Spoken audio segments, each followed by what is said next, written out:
శుభోదయం పిల్లలు.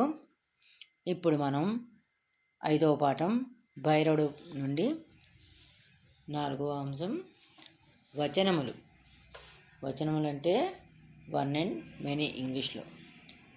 మొట్టమొదటిది రాజు, రాజులు, రాజు రాజులు.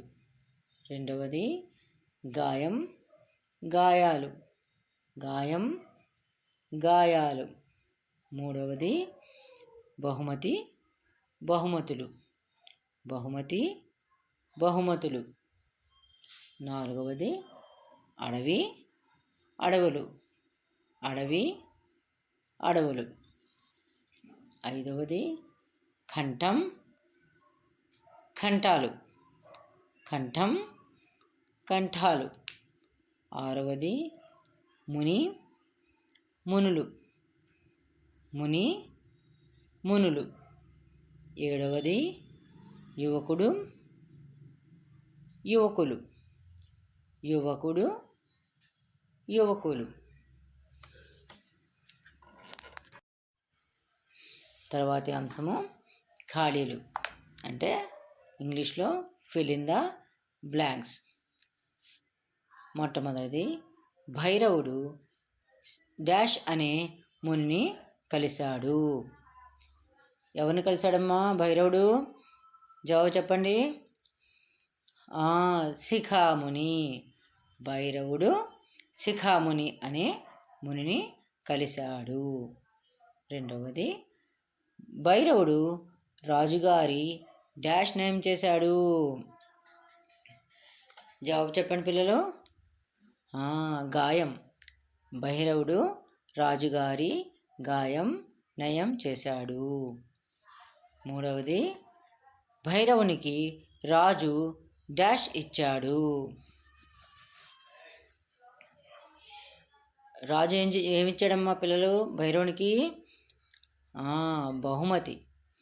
భైరవునికి రాజు బహుమతి ఇచ్చాడు. నాలుగవది సుధాముడు వేటకు డాష్ పోయాడు.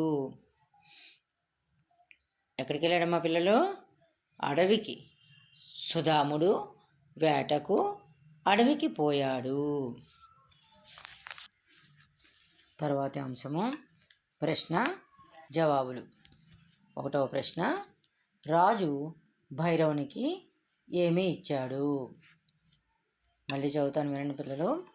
రాజు భైరవునికి ఏమి ఇచ్చాడు?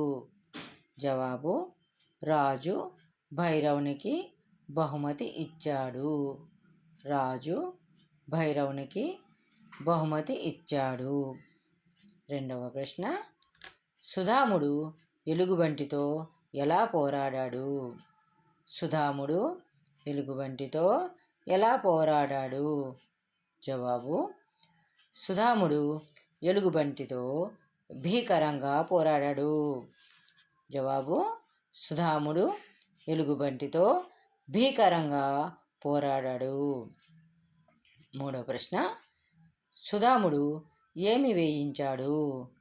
సుధాముడు ఏమి వేయించాడు? జవాబు సుధాముడు దండోరా వేయించాడు. సుధాముడు దండోరా వేయించాడు. 4వ ప్రశ్న మీకు తెలిసిన 5 అడవి జంతువుల పేర్లు రాయండి. మీకు తెలిసిన 5 అడవి జంతువుల పేర్లు రాయండి. జవాబు 1 పులి, 2 ఏనుగు, 3 నక్క, 4 సింహం, 5 జింక. మళ్ళీ చదువుతాను వినండి పిల్లలు. 1 పులి, 2 ఏనుగు, 3 నక్క, 4 సింహం, 5 జింక. ఇలా ప్రతి అక్షరాన్ని పదాన్ని కూడబలుక్కుంటూ చదువుతూ రాయండి పిల్లలు. ప్రతి అక్షరాన్ని కూడబలుక్కుంటూ చదువుతూ రాయండి.